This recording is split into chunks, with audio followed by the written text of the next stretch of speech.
भारत माता की, भारत माता की। मोदी जी आप आगे बढ़ो, मोदी जी आप आगे बढ़ो। मोदी है तो, मोदी है तो।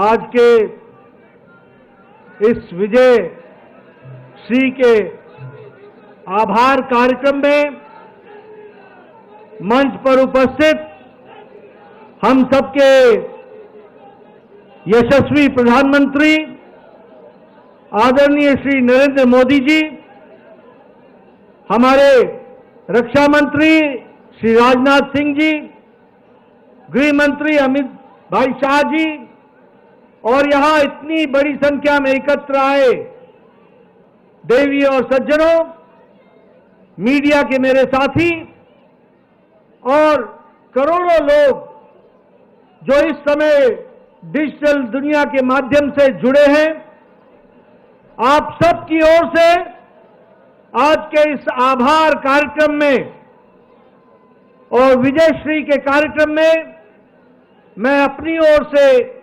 और आप सब की ओर से आदरणीय प्रधानमंत्री जी का हार्दिक अभिनंदन करता हूं, स्वागत करता हूं।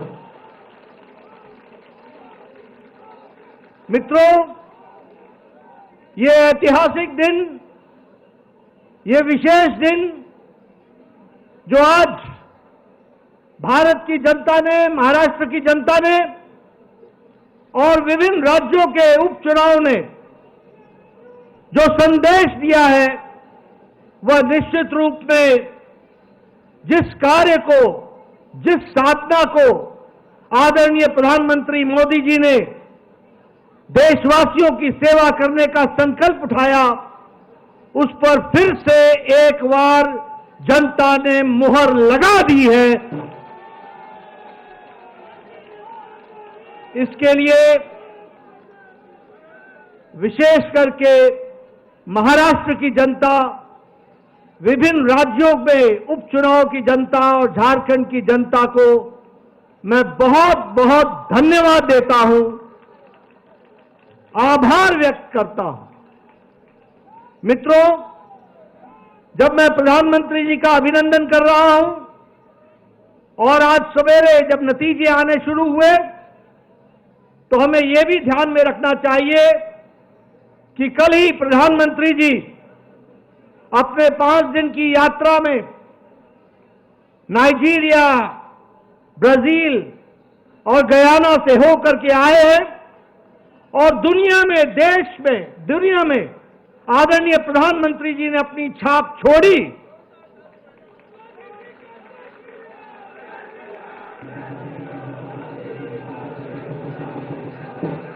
और आप सबको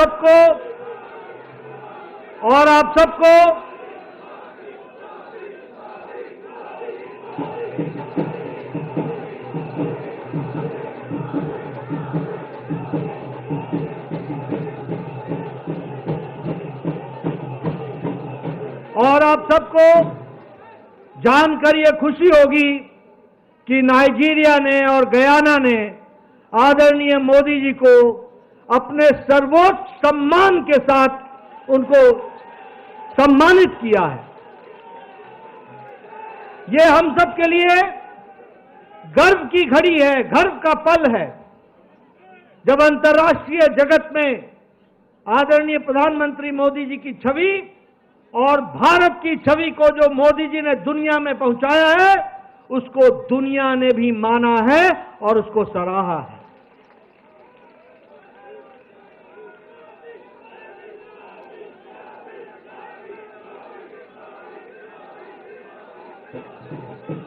मित्रों,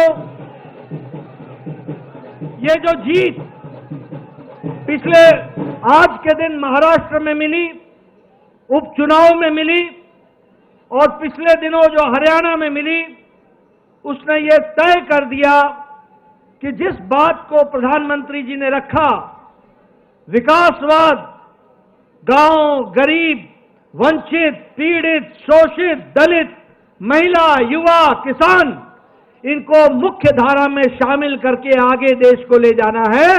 इस पर फिर से जनता ने मुहर लगा दी है, ये भी हमको ध्यान में रखना। मित्रों,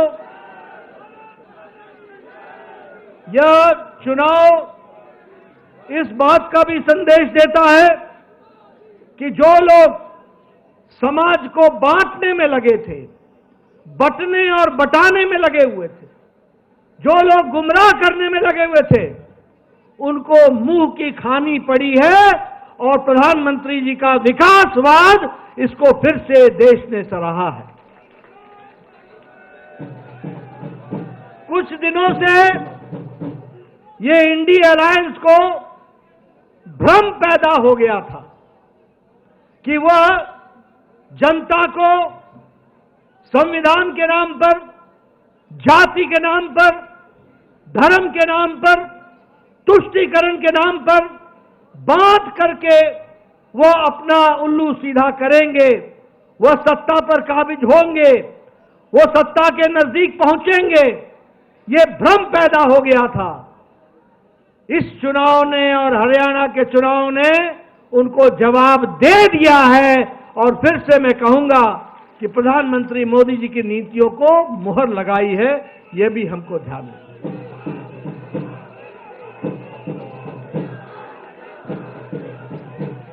मैं यहां यह भी बताना चाहता हूं कि महाराष्ट्र का चुनाव, महाराष्ट्र का जनादेश हमें और यह भी हमको स्पष्ट बताता है कि महाराष्ट्र का जनादेश न कि सिर्फ हमको 2024 में मिला, जनादेश हमको 2019 में भी मोदी जी के नेतृत्व में मिला था।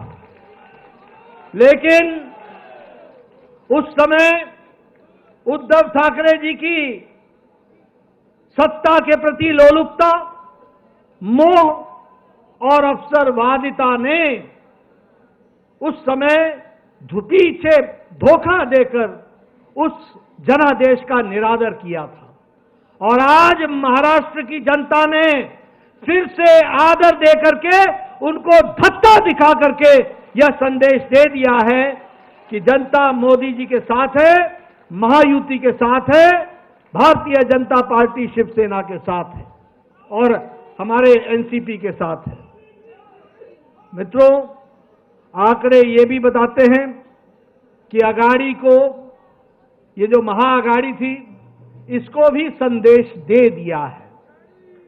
और जब मैं संदेश देने की बात कहता हूं तो मुझे कांग्रेस के बारे में प्रधानमंत्री जी ने कहा था लोकसभा के चुनाव के पश्चात कि ये परजीवी पार्टी है, ये बेल की तरह, लता की तरह किसी के साथ चिपक जाती है और जिसके साथ चिपकती है उसको भी सुखा देती है। इस चुनाव ने तो कांग्रेस पार्टी को खुद तो सुखाया ही सुखाया, परजीवी को, दूसरे को भी सुखा दिया। और जो अगाड़ी के नतीजे हैं वो इस बात को प्रमाणित करते हैं परजीवी के बारे में। मैं यहां यह भी बताना चाहता हूं कि प्रधानमंत्री जी, आपके नेतृत्व में एक नया शब्द इजाद हुआ जिसे राजनीति में, जिसका उपयोग पिछले 70 साल नहीं हुआ था, क्योंकि 70 साल तक हम एंटी इनकम्बेंसी सुनते थे। आज हम प्रो इनकम्बेंसी सुन रहे हैं। और जब हम प्रो इनकम्बेंसी की बात कहते हैं तो गुजरात में 3 दशक तक कमल खिल रहा है, कमल खिला है, कमल खिला है। मध्य प्रदेश में 2 दशक से कमल खिल रहा है और असम में, त्रिपुरा में, उत्तराखंड में, उत्तर प्रदेश में, गोवा में, यहां 2-2 टर्म, दूसरी टर्म भी भारतीय जनता पार्टी का और एनडीए का परचम लहरा रहा है। और महाराष्ट्र में भी इस बार रिकॉर्ड टूटा है, इसको भी हमको ध्यान में रखना चाहिए। मित्रों, मैं यहां यह भी बताना चाहूंगा कि बाई इलेक्शन में, उपचुनाव में, उसमें भी पहले हमारे पास सिर्फ 11 सीटें थी, आज भारतीय जनता पार्टी 20 सीटें जीत करके आई और एनडीए 8 सीट जीत करके आई। 28 सीटें हम जीत करके आए हैं और वह भी देश का मूड बताता है, देश का मन बताता है, जिसको हमको हमेशा समझना चाहिए। उत्तर प्रदेश में 9 में से 7 सीटें भारतीय जनता पार्टी के पक्ष में गई हैं और कुंदरकी की सीट पहली बार भारतीय जनता पार्टी जीत करके आई और वहां परचम लहराया है। राजस्थान में हमारे पास 2 सीटें थी एनडीए की, 1 सीट बीजेपी की थी। आज राजस्थान में 7 में से 5 सीटें भारतीय जनता पार्टी के पक्ष में गई हैं। बिहार में नीतीश जी के नेतृत्व में वहां सरकार चल रही है, वहां 4 सीटों पर चुनाव हुआ और चारों की चारों सीटें एनडीए ने जीत ली। ये हमको ध्यान में रखना चाहिए, जिसमें से एक सीट हम पार्टी ने रिटेन की। वहीं हमारे जनता दल यूनाइटेड ने आरजेडी से 1 सीट बेलमगंज की, वो 32 साल बाद एनडीए के पक्ष में गई और जेडीयू के पक्ष में गई।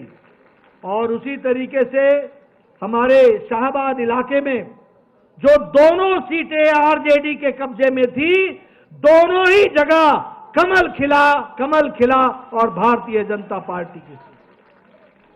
असम में हमने 5 की 5 सीटें उपचुनाव में जीत ली, एनडीए ने पूरी की पूरी सीटें जीत ली। गुजरात में 1 सीट का उपचुनाव था जिसे भारतीय जनता पार्टी ने कभी जीती नहीं थी, उसको भी पहली बार जीत हासिल कर ली और उसको भी जीत लिया। मध्य प्रदेश, छत्तीसगढ़ और उत्तराखंड में हमने अपनी 1-1 सीट रिटेन कर ली और इसी तरीके से हम ये कह सकते हैं कि सारी ताकत लगाने से, जो आप लोगों के सहयोग से यह जीत हम सब लोगों को हासिल हुई है। मैं अपनी ओर से और अपनी पार्टी की ओर से, जहां महाराष्ट्र की जनता को, जहां जहां उपचुनाव हुए वहां की जनता को और हमारे झारखंड की जनता को तहे दिल से आभार व्यक्त करता हूं, धन्यवाद देता हूं। वहीं मैं झारखंड में इस बात का विश्वास दिलाता हूं कि वहां का मत हमें विपक्ष में बैठने के लिए कहा है, हम वहां पर रचनात्मक विपक्ष की भूमिका निभाएंगे और देश को मजबूत करते हुए बांग्लादेशियों के खिलाफ जो वहां पर विषय चला है उसको हम अंतिम स्तर तक लड़ेंगे और उस बात को हम उजागर करेंगे। मित्रों, मैं अंत में सभी कार्यकर्ताओं को, जिन्होंने दिन रात एक किया, मेहनत की, अपने घर को छोड़कर महीनों चुनाव में लगे रहे और हर वोटर तक पहुंचने का प्रयास किया, आपकी मेहनत रंग लाई है। आपकी मेहनत के लिए आप सबको मैं अपनी ओर से और पार्टी की ओर से बहुत बहुत धन्यवाद देता हूं। और इसी प्रकार से हम मेहनत करते हुए पार्टी को मोदी जी के नेतृत्व में आगे बढ़ाएंगे, यही मुझे कहना है। आप सब लोग आदरणीय प्रधानमंत्री जी के मार्गदर्शन के लिए, वक्तव्य के लिए आतुर हैं। मैं इन्हीं शब्दों के साथ आप सबका बहुत बहुत धन्यवाद। जय भारत।